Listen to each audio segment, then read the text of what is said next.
Ya, nosotros estábamos viendo y hemos visto esto antes de que se termine lo que es la presentación por Zoom. Habíamos visto que para poder entender una espirometría yo tengo que recordar primero una capacidad pulmonar total, que la capacidad pulmonar total no es más que el aire que se queda en el pulmón después de una inspiración máxima. O sea, básicamente el aire que puede contener la capacidad máxima de aire que puede quedarse en los pulmones. Pero no olvidemos que a nivel del pulmón se va a quedar a nivel de lo que son los alveolos. Y no olvidemos que hace unos minutos decimos que para que un pulmón pueda funcionar bien, para que la ventilación o la respiración funcionen bien, necesita de tener un buen pulmón, sistema nervioso, la parte del tórax y la parte de la circulación. Entonces, es muy importante poder recordar eso. El volumen residual como tal, así el volumen residual como tal, básicamente es el volumen que queda en el pulmón después de haber eliminado lo máximo, después de una expiración. Es este pequeño porcentaje de aire que se queda en el alveolo y que de una manera u otra va a evitar, si quieren así, que el alveolo tenga una disminución, o sea, que hay una alteración en el flujo y en la respiración, que eso a la larga le puede ocasionar algún tipo de disconfort. ¿Y qué es la capacidad vital? La capacidad vital es el volumen de gas que se exhala cuando se pasa de la capacidad pulmonar total al volumen residual, o sea, la capacidad vital es ese trance que existe entre la capacidad pulmonar total y la capacidad residual. ¿Para qué me sirve recordar esto? Porque habitualmente cuando nosotros pedimos la espirometría, nosotros vamos a ver que me van a dar ciertos valores funcionales. En otras palabras, me va a dar la capacidad pulmonar total y me va a dar el volumen residual.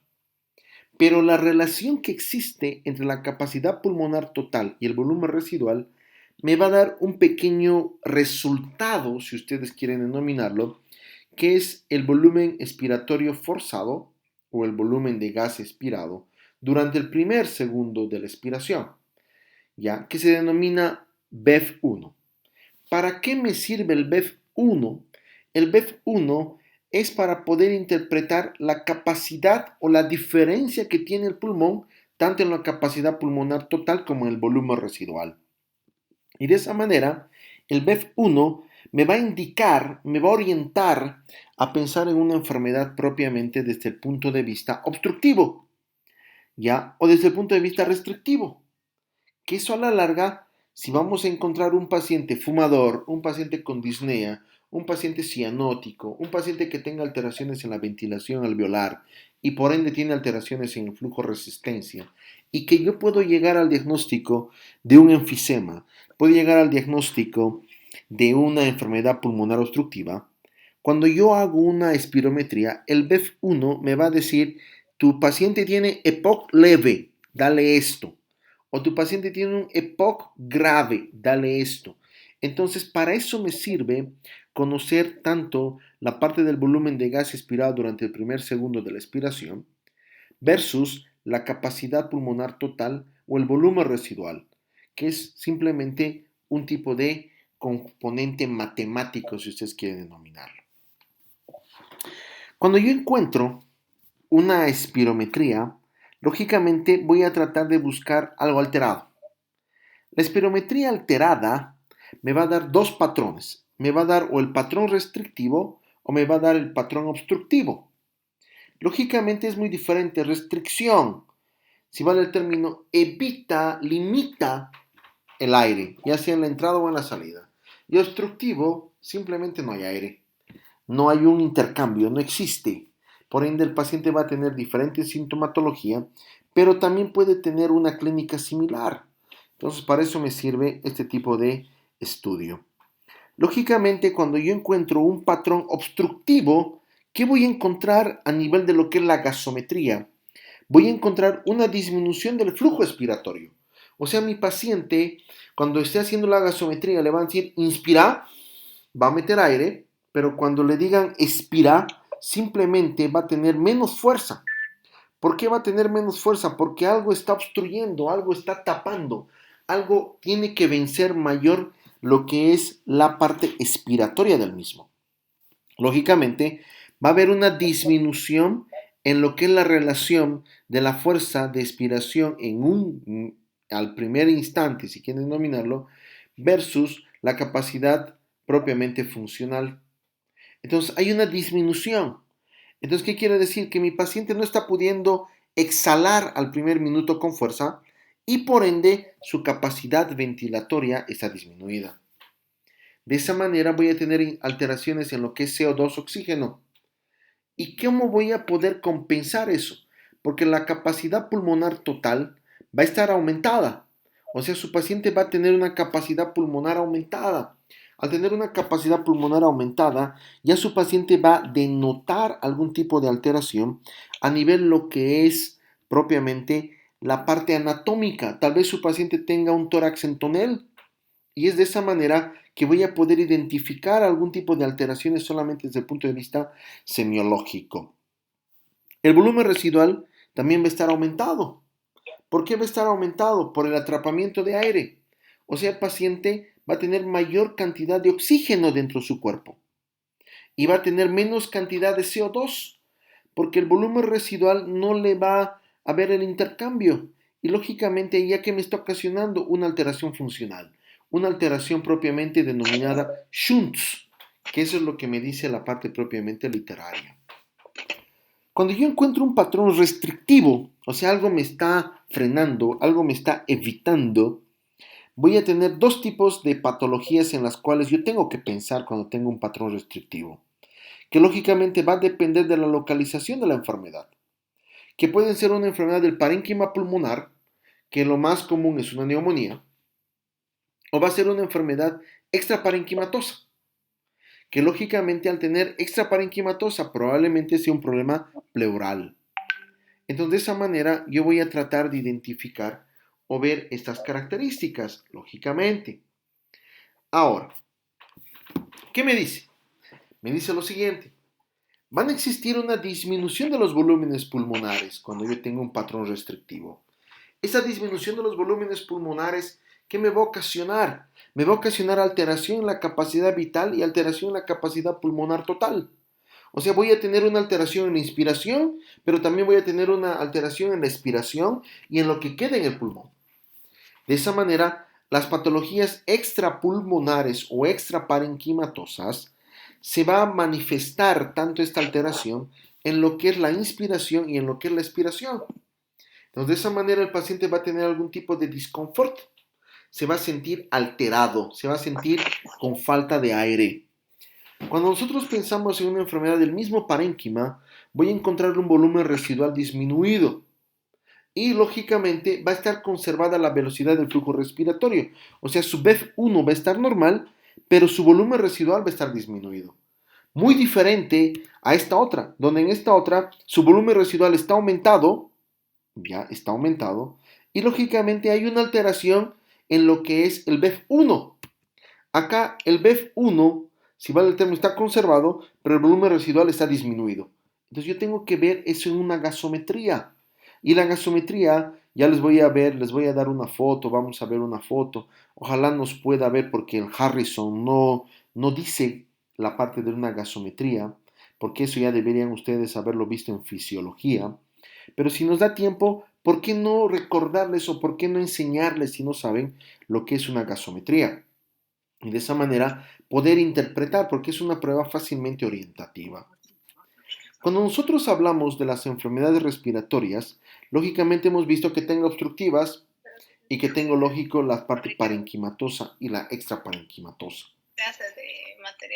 Cuando nosotros vemos las partes obstructivas, si quieren denominarlo, yo tengo que pensar, o sea, si yo tengo una gasometría que me diga que el proceso es obstructivo, lo primero que yo tengo que pensar es en un asma. Lógicamente, ¿qué hace el asma? El asma va a obstruir, el asma me va a ver algún tipo de dificultad en el momento. Pero ¿para qué yo pido una espirometría? No para el asma es un diagnóstico diferencial. Yo pido para ver un EPOC, porque el EPOC va a tener la misma clínica, la misma sintomatología que un asma. Pero si yo no tengo las características propiamente semiológicas, no tengo las habilidades, voy a creer que todo es asma. Pero ya se les ha dicho en clases que el EPOC, lo primero es fumador, ya sea fumador activo o fumador pasivo. Entonces, eso yo tengo que pensar para pensar en un EPOC. En cambio, un asma o me vendrá desde la niñez o yo lo adquiriré porque simplemente vivo en un lugar donde hay mucha tierra, vivo en un lugar donde hay algún tipo de alteración propiamente que he cocinado con leña, tengo humo, etcétera, etcétera. Entonces, yo tengo que pensar desde el punto de vista clínico también en diagnósticos diferenciales, pero desde el punto de vista legal, desde el punto de vista propiamente para tener un respaldo a nivel de la historia clínica necesito una espirometría. Lo que son las bronquiectasias, las fibrosis quísticas y las bronquiolitis también me ayudan en esta causal. Y lógicamente al ayudarme en esta causal son factores propiamente orientativos. La parte parenquimatosa, o sea, las enfermedades del parénquima, yo tengo que pensar en lo más común una neumoconiosis. No olvidemos que la neumoconiosis es lo más común porque es una enfermedad propiamente de tierra de humo. En otras palabras, los mineros van a tener neumoconiosis. Las personas que viven en el campo van a tener neumoconiosis. Las personas que no toman agua y que están en un lugar donde hay mucha tierra, mucho polvo, las personas que trabajan, si vale el término, con enseres domésticos, las famosas amas de casa que usan hoy en día mucho componente, van a tener una neumoconiosis, van a tener una neumoconiosis. Entonces, de una manera u otra, a la larga, ya nosotros tenemos que tratar, si vale el término, de identificar uno u otro. Entonces, hay que ver. Ahora, existen algunas, si vale el término, enfermedades o fármacos o radiación que me va a dar una alteración parenquimatosa, sí. Sobre todo aquellos que trabajan en tomografía, rayos X, los fármacos, sobre todo aquellos antineoplásicos y lógicamente algún otro tipo de patología propiamente intersticial, por ejemplo, un fumador pasivo, para denominarlo así. Las extras parenquimatosas, o sea, aquello que no está en el parénquima y que yo tendría que hacer diagnóstico diferencial con lo que es, si quieren denominarlo ustedes, una patología pleural. Pero no olvidemos que no solo la pleura, no olvidemos que el pulmón tiene inervación, no olvidemos que el pulmón tiene vascularización, no olvidemos que el pulmón tiene una cavidad, tiene una caja torácica, no olvidemos que las costillas necesitan de los músculos propiamente de la inspiración, la expiración, la parte de la respiración activa, la respiración pasiva, etcétera, etcétera. Entonces, cuando yo encuentro una gasometría patrón de una patología extraparenquimatosa, yo tendré que pensar primero en enfermedades propiamente neuromusculares. En enfermedades neuromusculares. Y lógico, ahora, de una manera u otra, ¿qué dice? Básicamente entre las enfermedades neuromusculares, lo que yo tengo que pensar primero es en una miastenia gravis. No olvidemos que la miastenia gravis básicamente, ¿ya? Básicamente va a ser una enfermedad del músculo, ¿ya? Va a ser una enfermedad del músculo. Al ser una enfermedad del músculo, voy a tener alteraciones en lo que son los canales de calcio. Al tener los canales de calcio, no va a haber lo que son las bandas Z, las bandas H, no va a haber sarcolema, sarcoplasma, etcétera. Y simplemente, ¿qué tiene su paciente? Dificultad respiratoria. Si tiene dificultad respiratoria, no va a tener volumen residual, no va a tener un volumen propiamente, una capacidad pulmonar total. Tengo alteraciones. Otra enfermedad básica es un síndrome de Guillain-Barré. No olvidemos que el síndrome de Guillain-Barré es una enfermedad, pues, entre comillas, autoinmunitaria para algunos, para otros es una enfermedad propiamente, si quieren denominarlo ustedes, de características virales, que lógicamente igual me altera lo que son el sarcoplasma, sarcolema, me altera la parte de los axones y a la larga, ¿qué ocasiona esto? Distrés, dificultad respiratoria. Pero si yo me voy a la pared torácica, tengo que ver lo primero, lo más común que es obesidad. Un paciente obeso va a tener alteraciones en lo que es la capacidad pulmonar, en lo que es el volumen residual, va a tener alteraciones en la inspiración, alteraciones en la expiración. Por eso es que la obesidad va a conllevar a problemas respiratorios, va a conllevar a tos y a la larga el paciente que tiene dificultad, distrés, alteraciones de flujo, resistencia, etcétera, etcétera. Ahora, También hoy en día la juventud, o sea, los jóvenes, aquellos que se levantan peso, aquellos que se creen extremadamente fuertes, van a tener un desvío de la columna, una cifoescoliosis, que eso puede llegar a comprimir una parte del pulmón y puede llegar a dilatar, si quieren denominarlo, o aumentar la capacidad pulmonar, más si quieren usar lógicamente un término más adecuado, y a la larga que va a ocasionar una disfunción respiratoria. Voy a tener una alteración, un pulmón funcionará más, el otro funcionará menos. ¿Y eso qué va a ocasionar? Alteraciones de la capacidad pulmonar, alteraciones del volumen residual, etcétera. Pero también hemos visto que la parte de la circulación pulmonar es importante. Y que lógicamente la circulación pulmonar, al hablarlo, tenemos que pensar que ventilación alveolar, flujo resistencia. Y que el pulmón moviliza más o menos 5 litros minuto de sangre. Porque no olvidemos que el gasto cardíaco es igual a la frecuencia cardíaca por resistencia vascular periférica. Y que lógicamente el corazón va a movilizar 4.5 a 5 litros minuto. Y que esa sangre va a estar sucia y que tiene que oxigenarse otra vez por la parte pulmonar. ¿Y qué hace la parte pulmonar? Se denomina circulación menor. Al denominar circulación menor solamente es corazón-pulmón, corazón-pulmón. En cambio, la circulación mayor es corazón, hígado, corazón, miembros, corazón, estómago, corazón, etcétera, etcétera. Entonces, cuando yo tengo una alteración en lo que es la circulación menor y mi cuerpo no puede manejar los 5 litros minuto, ¿qué voy a tener? Voy a tener alteraciones en la circulación pulmonar. Y lógicamente, estas alteraciones, ¿cómo se van a manifestar? Se van a manifestar por alteraciones en lo que es el flujo. O sea, si mi paciente tiene insuficiencia cardíaca, se ha alterado el flujo, su paciente ¿qué va a tener? Problema pulmonar. Se va a alterar lo que es la resistencia. Si su paciente tiene una hipertensión arterial, se va a alterar lo que es la resistencia. Al alterarse la resistencia, se altera el flujo, se altera la ventilación, ¿qué va a tener su paciente? Patología pulmonar. Entonces, de esa manera nosotros tenemos que ir haciendo algún tipo de diagnóstico o algún tipo de similitud extra entre uno u otro. Lógicamente, la resistencia vascular pulmonar se va a ver alterado, se altera la resistencia. ¿Por qué se va a alterar? Por la hipoxia, falta de oxígeno. O sea, un paciente que tiene una falta de oxígeno, por ejemplo, los paceños, orureños, potosinos, ya tienen alteración a nivel de lo que es la resistencia. Si se altera la resistencia, se altera el flujo, la ventilación que tiene su paciente, patología pulmonar. También la presencia de trombos, como en un TEP, un tromboembolismo pulmonar. En la parte de lo que son cicatrices o heridas de pecho alveolar, por ejemplo, heridas de guerra, tuberculosis, atelectasias, enfisemas, etcétera, que va a tener alteración del flujo, de la resistencia y por ende ventilación alveolar, que también son causales para tener cuadros de hipoxia. Y que la hipoxia a la larga que altera la resistencia y la resistencia que da hipertensión pulmonar. Existen procedimientos diagnósticos en las enfermedades respiratorias. Estos procedimientos diagnósticos, ¿qué me van a dar? Me van a orientar a pensar en una u otra enfermedad. Lógicamente, estos procedimientos diagnósticos me sirven. ¿Y para qué me sirven? Primero, nosotros tenemos que comprender los estudios de imagen, las técnicas para obtener las muestras biológicas. Si yo no entiendo los estudios de imagen o las técnicas, yo puedo ser el mejor médico, pero puedo hacer perder plata, puedo hacer gastar dinero y no llegar a ningún diagnóstico.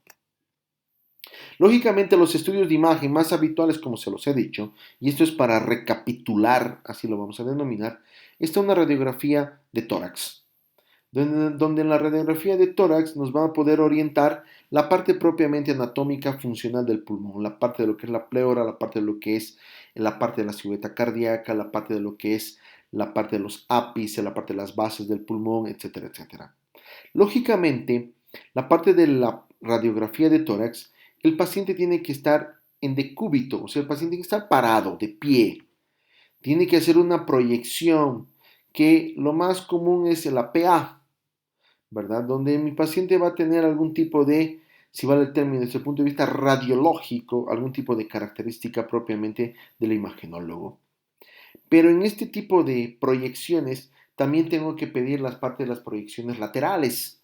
Se pide la parte de las proyecciones laterales o haciendo un descarte si he encontrado algún tipo de alteración en el murmullo vesicular, o en su caso de manera habitual tengo que ver la parte del pulmón del lado, si vale el término izquierdo, porque no olviden que la parte del bronquio derecho está más inclinado, si es más fácilmente ser enfermo, pero el pulmón izquierdo al estar más horizontalizado es más difícil, más complicado poder llegar a un diagnóstico.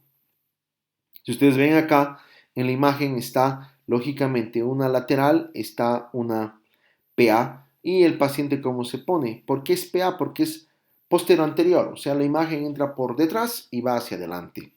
De esa manera nosotros podemos ver la imagen radiográfica.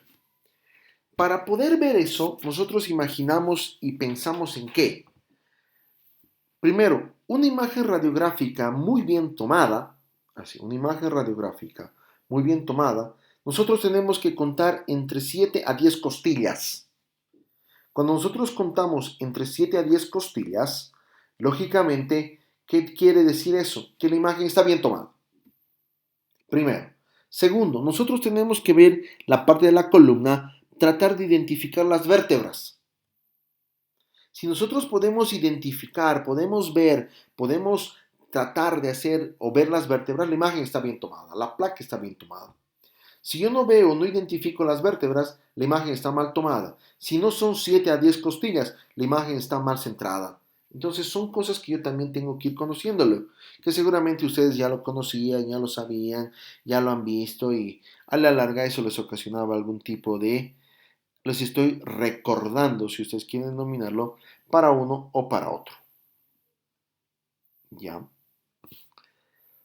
¿Me escuchan? ¿Aló? Sí, doctor. Perfecto. Entonces, lógicamente, eso es algo que nosotros tenemos que recordar, ¿ya? Nosotros tenemos que recordar. Ahora, la imagen lateral, ¿ya? Es una imagen que me ayuda a ver lo que estamos viendo aquí en la imagen, derrames pleurales. Lógicamente los derrames pleurales me van a ser importantes, si vale el término, para tratar de ver de una manera u otra las características de eso, que a la larga pueden conllevarme a poder llegar a un diagnóstico diferencial. ¿Ya? Ese diagnóstico diferencial me va a dar algún tipo de característica en el paciente, que lógicamente eso a la larga también me puede dar, si vale el término, otro factor diferencial. ¿Cuál, por ejemplo? Que tal vez no es líquido y sea una masa. Entonces es mejor siempre hacer un diagnóstico diferencial con lo que es una oblicua o un lateral. ¿Ya? Entre los estudios de imagen, también otra vez estamos recordando eso, tengo la tomografía. Ya, la tomografía. Lógicamente, cuando nosotros vemos la parte de la tomografía, vamos a ver de que existe algún tipo de factor para favor y factor para en contra. Por ejemplo, la tomografía es más selectiva, es más útil. La tomografía me sirve de una manera u otra para poder ver algún tipo de características, si vale el término, en el sistema. Y de esa manera me sirve para poder ver o definir algún tipo de alteraciones en el tejido o en las densidades, si ustedes quieren nominarlo. Que a la larga la tomografía también me va a poder ver el tamaño, las características propias del diámetro, las circunferencias que va a tener cada uno de ellos. Una tomografía es útil. ¿Para qué es útil? Cuando yo debo pedir, cuando tengo lo que son enfermedades ileares y mediastínicas. Que eso es importante. Las enfermedades ileares y mediastínicas, estamos hablando de lesiones tumorales o paraneoplásicas, o sea, una tomografía para descartar un tipo cáncer, en otras palabras. Y lógicamente la identificación o la delimitación de las enfermedades que a la larga puede o no conllevar a una u otra enfermedad propiamente, como puede ser algún tipo de alteración funcional en su sistema. Y la identificación de zonas de densidad grasa que conlleva algún tipo de calcificación en uno u otro. ¿Ya? Acá nosotros vemos la tomografía y vean ustedes la diferencia. En la imagen de su lado izquierdo van a ver ustedes una radiografía donde, entre comillas, el campo pulmonar derecho, yo tengo una opacificación, que la opacificación yo podría pensar de que está su paciente con un problema propiamente de lesión en el parénquima, tal vez una neumonía, tal vez una infección o alguna cosa. Pero viendo la tomografía que está en el lado derecho, nosotros vemos que no existe y que el problema no es parte pulmonar, sino el problema es parte cardíaca. Si ustedes ven, a nivel del corazón se encuentran las cavidades, pero también se encuentra un tipo de alteración, que lógicamente esa alteración tiene algún tipo de una manera u otra, algún tipo de característica especial. Pues también tengo que ver eso. Por eso es de que siempre es bueno hacer un diagnóstico diferencial entre uno u otro para poder llegar a un diagnóstico más selectivo.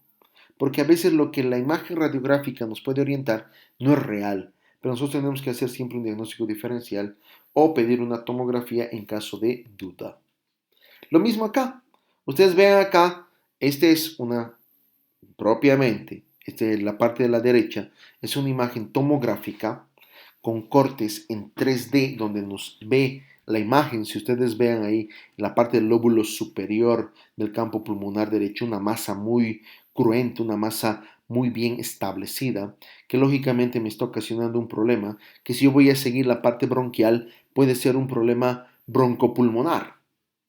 Pero si nosotros vemos la tomografía en un corte propiamente, vamos a ver que ese nivel donde está la imagen de la flecha es una masa y que la masa está a nivel propiamente de lo que es la vértebra. Entonces es un proceso metastásico, no es un primario, no es un cáncer de pulmón, sino es un cáncer que ya ha dado metástasis a nivel de hueso y que ha ocasionado un problema tumoral con una zona de edema o lesión y que lógicamente en la imagen primero me da a pensar en una cosa, en un tumor primario, en un problema broncopulmonar, en un problema parailiar, si quieren denominarlo, pero en la parte de abajo simplemente es un factor propiamente inflamatorio, edematoso o irritativo.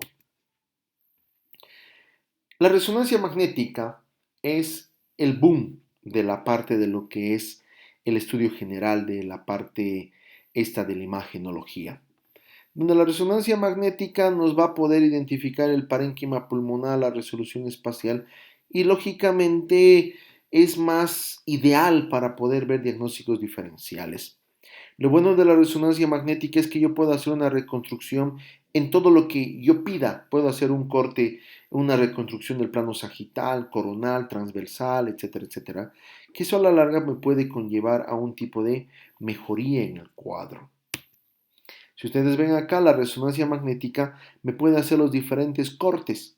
Que yo tengo una lateral primero, donde en la lateral voy a encontrar algún tipo de alteración a nivel de lo que es el campo pulmonar, que yo puedo pedir cortes sagitales, coronales, puedo pedir diferentes tipos, como ven en la imagen inferior también de la primera imagen del campo pulmonar en una imagen lateral, donde yo ya lo cuantifico. ¿Y qué cuantifico? Que no es un problema pulmonar como tal, sino es un problema cardíaco, donde voy a tener alteración de grandes vasos. La gamografía, la gamografía se usa básicamente para la parte de lo que es la identificación de procesos tumorales. No olviden que la gamografía se inyectan lo que son marcadores tumorales como el tecnesio 99, que es muy útil y que lógicamente a la larga puede conllevarme algún grado de lesión renal, sí, pero que deberíamos nosotros solicitar con mucha cautela. Básicamente la gammagrafía es aplicar a nivel intramuscular, o perdón, intravenoso, la parte de lo que es el marcador, si quieren denominarlo, que esto se va a ir distribuyendo, ocasionando un tipo de mayor flujo en el sistema, que a la larga esto, los radionúclidos se van a ir impregnando en los capilares pulmonares, siguiendo, provocando un tipo de imagen característica, que lógicamente una función importante de la gammagrafía es la utilidad que tiene un TEP, que acá en el TEP nosotros vamos a ver que existe factores que me van a ayudar a identificar el TEP, que eso voy a poderlo ver de esta manera.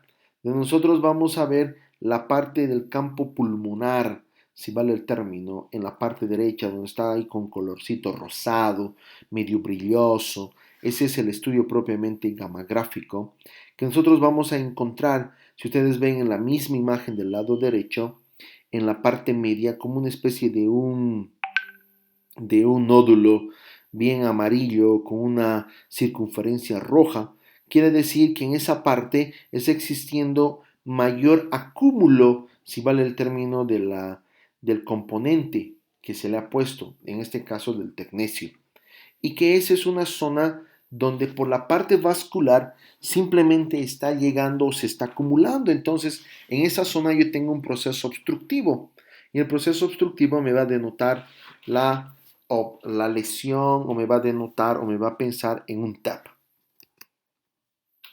La tomografía por emisión de positrones, que en nuestro medio lógicamente es el estudio más habitual, más común, la famosa TAC, donde nosotros pedimos para identificar lesiones malignas de pulmón. Lógicamente ya lo tenemos que hacer con medio de contraste de igual manera. Y como ven, el medio de contraste es el flúor 2-desoxiglucosa, que lo que hace es esto, ser captado por las células malignas y que este colorante, este biomarcador, este radiomarcador, de una manera u otra, va a ser detectado por lo que es la tomografía con emisión de positrones para poder identificar lesiones tumorales, que es la primera indicación que tenemos. Y si ustedes ven acá, le pinchamos, la emisión de positrones me va a dar eso, me va a dar un nódulo totalmente radiolúcido de color rojizo, ¿ya? Porque está eliminando un factor eh, eh, de cationes, electrones, y que me va a dar algún tipo de factor de energía en el medio, y de esa manera yo puedo identificar lesiones tumorales. La angiografía pulmonar es para ver procesos obstructivos, lógicamente de la arteria pulmonar, donde igual se inyecta un mecanismo radioopaco para poder identificar la arteria pulmonar y que esto más está indicado en lo que es una embolia pulmonar para poder detectar si vale el término algún tipo de compromiso circunscrito. ¿Qué es esto? Yo le inyecto y si ustedes ven en la parte inferior, donde se ve mejor, le inyecto y yo puedo ver lógicamente alteraciones tipo aneurismáticas en el proceso vascular, que eso a la larga puede conllevarme a alteraciones del flujo, la resistencia y por ende alteraciones propiamente ventilatorias. Pues la ecografía es una prueba que normalmente no se usa muy habitualmente, pero lo más útil de la ecografía es solamente en las personas con inexperiencia para poder hacer una toracocentesis y evitar una lesión o evitar algún tipo de alteración a nivel del parénquima. Se usa lo que es una ecografía y de esa manera poder identificar la parte propiamente del estudio. En la ecografía nosotros vemos acá, vamos a identificar los espacios denominados de Morrison, que es el espacio que existe entre la parte de lo que es pulmón e hígado, para poder ver si hay líquido, como ven en las flechas. El líquido, saben que una ecografía tiene un color totalmente diferente a la parte habitual y de esa manera me orienta a ver que existe un derrame pleural para poder ser guiado y poder hacer una toracocentesis y sacar el líquido en su gran volumen. La obtención de esputo en nuestro medio se usa sobre todo para la parte de la tuberculosis, las famosas baciloscopías seriadas, que se usa más para ver lo que son los bacilos ácido-alcohol resistentes, que a la larga eso me puede hacer diagnósticos diferenciales. Pero también se usa para ver la parte virológica en los pacientes, también se puede usar eso. O en su caso, si tengo alguna duda para hacer un cultivo, un antibiograma de lo que van a ser las micobacterias o lo mismo parte de los hongos. La toracocentesis puede ser una toracocentesis evacuatoria o una toracocentesis diagnóstica, donde la evacuatoria es simplemente sacar todo el líquido para mejorar la expansibilidad y de esa manera disminuir la disnea o el disconfort respiratorio. En cambio, para hacer diagnóstica solamente se saca alrededor de unos 15 a 30 cc, que llevan estudios para hacer una citopatología, una histología o incluso para tratar de hacer diagnóstico diferencial de tuberculosis pleural para en busca de lo que son bacilos ácido alcohol resistentes. También me sirve la parte de lo que es la toracocentesis para ver la parte de la citología, identificar si el paciente está cursando con un exudado, con un trasudado y poder ver si el proceso es infeccioso o simplemente inflamatorio. La técnica de una toracocentesis, pues el paciente de preferencia tiene que estar en decúbito, bueno, tiene que estar sentado si quieren denominarlo. Puede estar con las manos apoyadas sobre los muslos o como ven en la imagen, apoyada en una mesa de mayo para permitir la apertura de lo que son básicamente el espacio de las costillas. Yo tengo que hacer, lógicamente no olvidemos que pasa el paquete nervioso, la arteria, la vena, el nervio, circunscrita a lo que es la costilla. Entonces no olvidemos que pasa por debajo de la costilla el paquete nervioso. Yo tengo que hacer la toracocentesis por encima de la costilla.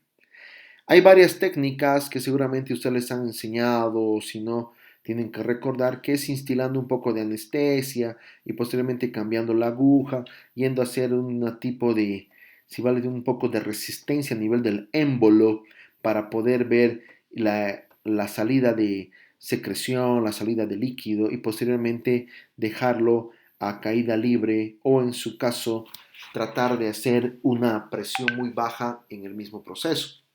Lamentablemente, la caída libre de este proceso puede llegar incluso, así, incluso a tener que ver algún tipo de característica. A veces el paciente se olvida la aguja, pero más o menos es una bránula de plástico que se dobla y al doblarla pues ya no sale más líquido.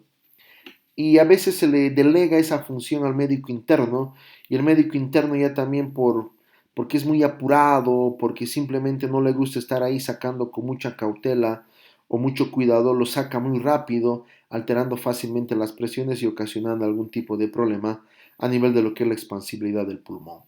Hacer una toracocentesis es para tiempo, es una prueba muy útil y que deberíamos tener las habilidades y destrezas para realizarlo.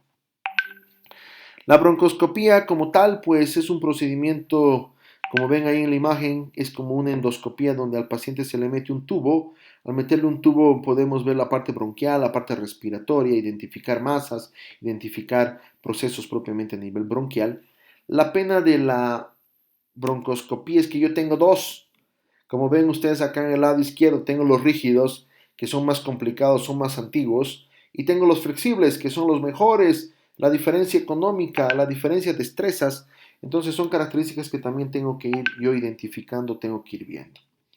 Lógicamente la broncoscopía es un procedimiento ambulatorial, sí, en su mayoría de los casos, a excepción de que exista algún tipo de alteración o compromiso, donde se introduce un broncoscopio por la boca, ya o por la nariz, que pasa a las cuerdas vocales, llega a la tráquea, hasta, si vale el término, el lugar de la imagen sospechosa y donde se hace un cepillado para ver la biopsia en busca de células tumorales, cancerígenas, inflamatorias, o en su caso un lavado en busca de procesos propiamente patológicos, bacterianos o micobacterianos. Como ustedes ven aquí en las imágenes, simplemente es para poder hacer un diagnóstico de primera línea. El lavado, como ven, consiste en instilar un suero salino para tratar de ver la misma característica y poder identificar algún tipo de alteración. El cepillado tiene que ser con ese cepillo fino en busca de células tumorales o malignas, pero cuando nosotros cepillamos no podemos hacer un toqueteo con la parte de las paredes para evitar una sobreinfección o una sobreagregación de componentes en el sistema. Tenemos que tener un uso racional de los métodos de diagnóstico. Este uso racional, pues, primero, ya les digo, la semiología es lo que manda, la radiografía es la segunda y lo último es una espirometría.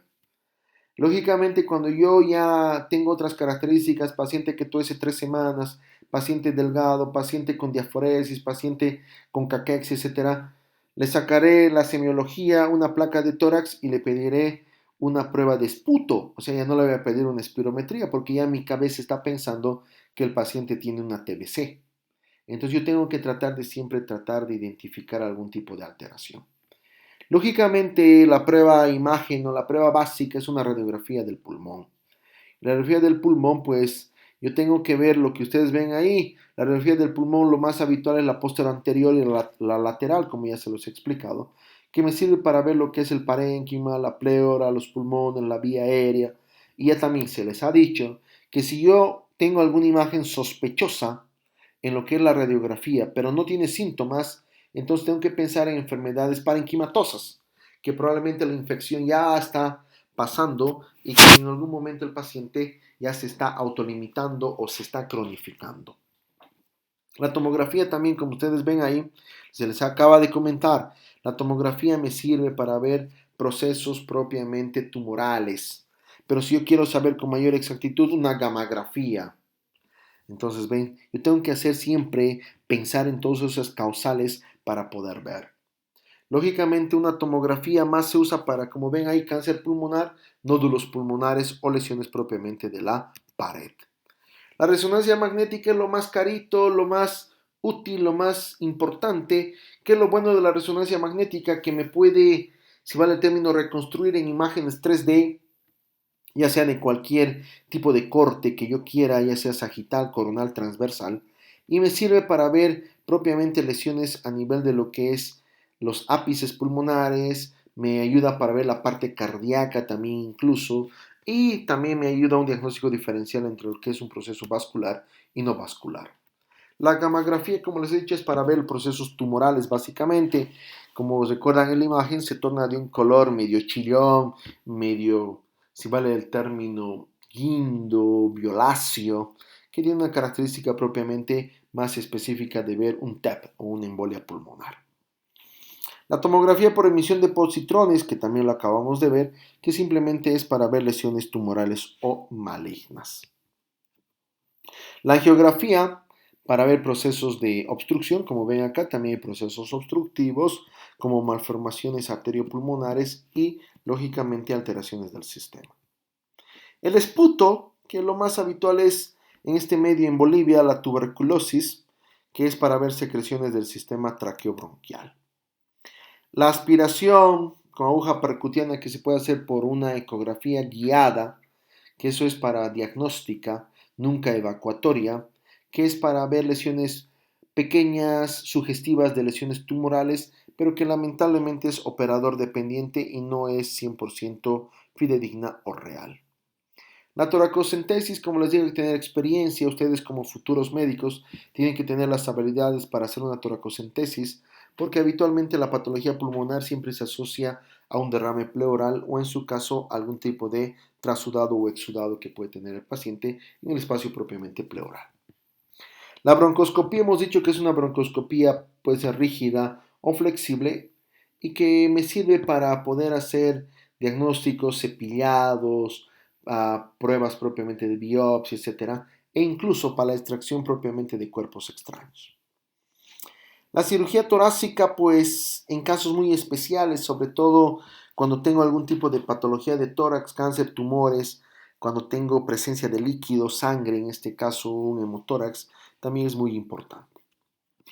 La mediastinoscopía o la mediastomía, que simplemente es para poder ver mayor presencia, si vale el término, de lesiones propiamente ganglionares, en el caso de procesos tumorales para diagnosticar cánceres primarios o, si vale el término, procesos metastásicos.